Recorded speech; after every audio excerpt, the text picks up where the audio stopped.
السلام عليكم ورحمة الله وبركاته. ازيكم يا حبايبي؟ عاملين ايه؟ طبعا يا رب تكونوا بخير وفي احسن حال. طبعا حابب بقى اشارك معاكم كده فيديو جديد النهارده. طبعا بنفطر انا وابني، بقى وديت اولادي المدرسه وجوزي طبعا مدرس برضو راح المدرسه، وبفطر بقى انا وابني الصغير كده في البلكونه. هو طبعا فطر على قد الايد كده. وطبعا عايزه اوريكم حاجه بقى، طبعا انا فرحانه منها جدا. العصافير ديت جايه لنا هديه من صاحب جوزي اول امبارح. بصوا ما شاء الله عليها جميله، بصوا الوانها. طبعا انا عاوزه اقول لكم بقى ان اولادي فرحانين بيها خالص.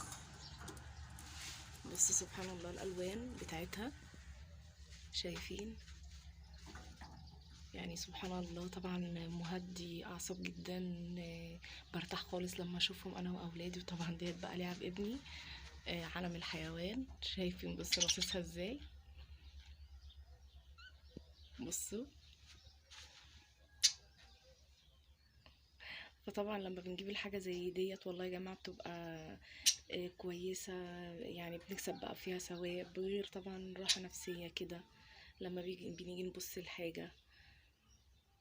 تمام. وطبعا جبت بقى ورد زي كده وعملته على البرامج بالشكل ده، قلت برضو يدي منظر. اتمنى بقى الفيديو يكون عجب حضراتكم النهارده، ويا ريت بقى تدعموني، واسيبكم في حفظ الله وفي رعايته، ويجعل صباحكم يا رب ورد وسعاده وخير ورزق وكل حاجه كويسه ليكم يا حبايبي يا رب. وطبعا وصفوا النيه قبل اي حاجه. اشوفكم في فيديو اخر ان شاء الله.